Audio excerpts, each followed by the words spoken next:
ఒక్క విషయం అయితే ఇజ్రాయెల్ డెఫినెట్లీ రాంగ్ చేసింది.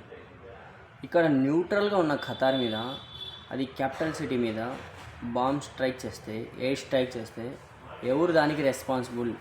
ఇప్పుడు అలస్కాలో ట్రంప్ గారికి, పుతిన్ గారికి ఒక మీటింగ్ జరిగింది కదా సీజ్-ఫైర్ గురించి, యుక్రెయిన్కి సంబంధించి. ఒకవేళ రష్యా ఏమన్నా యుద్ధం చేసిందంటే, ఎయిర్ స్ట్రైక్ చేసిందంటే ట్రంప్ ఊరికే ఉండేవాడా? ఇప్పుడు ట్రంపే సీజ్-ఫైర్ చేపిస్తా అని చెప్పి ఎక్కడ చెప్పండి, గాజాలో, పలస్తీన్లో. తర్వాత ట్రంపే ఓకే అని న్యూట్రల్గా ఉన్న ఖతార్ మీద ఎయిర్ స్ట్రైక్ చేపిస్తే ఇది ఎంతవరకు న్యాయం? అట్లీస్ట్ ఇంటిమేట్ చేశారా? ఇప్పుడు పోపిస్తున్నారండి. ఇప్పుడు ఒకవేళ ఇజ్రాయెల్ ఇలాంటి స్ట్రైక్స్ కంటిన్యూ చేస్తే, న్యూట్రల్గా ఉన్న ఖతార్ మీద స్ట్రైక్ చేసింది, ఇప్పుడు మొత్తం అరబ్ దేశాలన్నీ ఒక్కటి యూనిటీ అయ్యాయి. వీటి జతకు ఆఫ్రికన్ కంట్రీస్ అన్ని ఇజ్రాయెల్ డీల్స్ క్లోజ్ చేశాయి. ఏవైతే ఫ్యూచర్లో ఉన్నాయో వాటినన్నింటినీ క్యాన్సిల్ చేశారు. బుర్కినా ఫాసో లీడర్ ఎవరో తెలుసు కదా, ఇబ్రాహీం ట్రారో. ఆయన ఫస్ట్ రియాక్ట్ అయ్యాడు.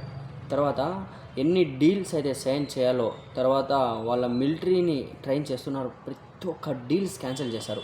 ఎందుకంటే బుర్కినా ఫాసోకి అందరి దగ్గర నుంచి సపోర్ట్ అడిగినప్పుడు ఎవ్వరూ వాళ్ళకి హెల్ప్ చేయలేదు. ఇప్పుడు ఇక్కడ చూడండి, నేషన్ ఫస్ట్ యొక్క కాన్సెప్ట్ ఎందుకు నేను ఇలా చెప్పాలనుకుంటున్నానంటే, బుర్కినా ఫాసో లీడర్ ఇబ్రాహీం ట్రారో అక్కడ ఫండ్స్ అనేది అక్కడ ఇన్వెస్ట్ చేయండి, క్యాపిటల్ అనేది ఇన్వెస్ట్ చేయండి మా దగ్గర అన్నప్పుడు ఏ దేశం ముందు రాలేదు. అప్పుడు ఖతార్ మాత్రమే వెళ్ళి అక్కడ ఇన్వెస్ట్ చేసింది. అందుకు అతను నా నేషన్ని మాకు సపోర్ట్ చేసినప్పుడు మేము కూడా సపోర్ట్ చేస్తామనే ఉద్దేశంతో వాళ్ళు అక్కడికి వెళ్ళి అంతా ఓకే కదా.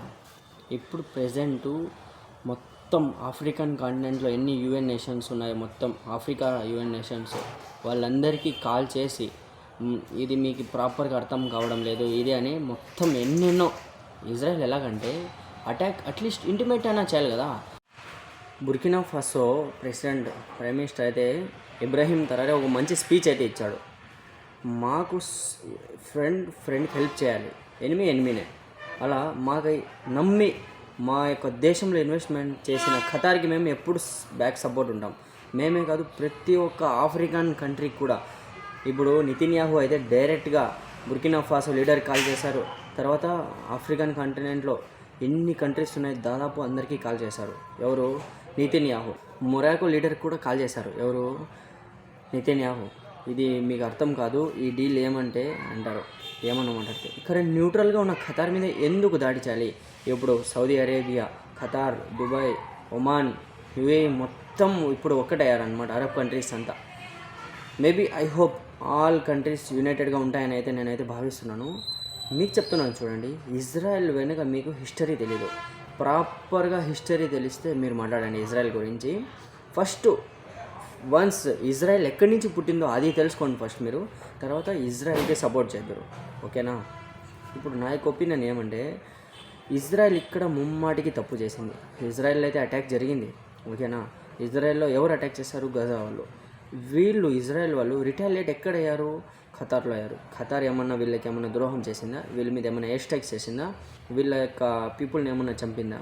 ఏం చేయలేదు. ఇక్కడ ఖతార్ న్యూట్రల్గా ఉన్నప్పుడు, ఇద్దరికి సీజ్-ఫైర్ చేస్తున్నప్పుడు, ఎలాగైతే ట్రంప్ చెప్పాడు కదా, హ్యావ్ సెటిల్డ్ 7 wars, నేను 7 యుద్ధాలు అయితే ఆపేశాను, నాకు ఈ నోబెల్ పీస్ ప్రైజ్ కావాలా, అలాగైతే ఖతార్ చెప్పలేదు కదా. జస్ట్ ఒక డీల్ అనేది వాళ్ళు ఫామ్ చేస్తున్నారు. అంటే ఇక్కడ ఒక 2 దేశాల మధ్య వీళ్ళు మీడియేటర్గా ఉండి పని చేయడమే చాలా గొప్ప పని. అది ఇజ్రాయెల్కి, హమాస్కి. ఇంకా చూడండి, నా యొక్క ఒపీనియన్ ఒకటేమంటే, ఇది చాలా బాధాకరమైన విషయం. ఇప్పుడు మన భారతదేశం ఉంది, భారతదేశానికి ఇజ్రాయెల్కి సేమ్ ఒక్కటేమంటే టెర్రరిస్ట్. మెయిన్ యొక్క టార్గెట్ టెర్రరిస్ట్. ఓకే, టెర్రరిస్ట్ ఉన్నారు. ఇప్పుడు మన మీద పాకిస్తాన్ దాడి చేసింది కదా,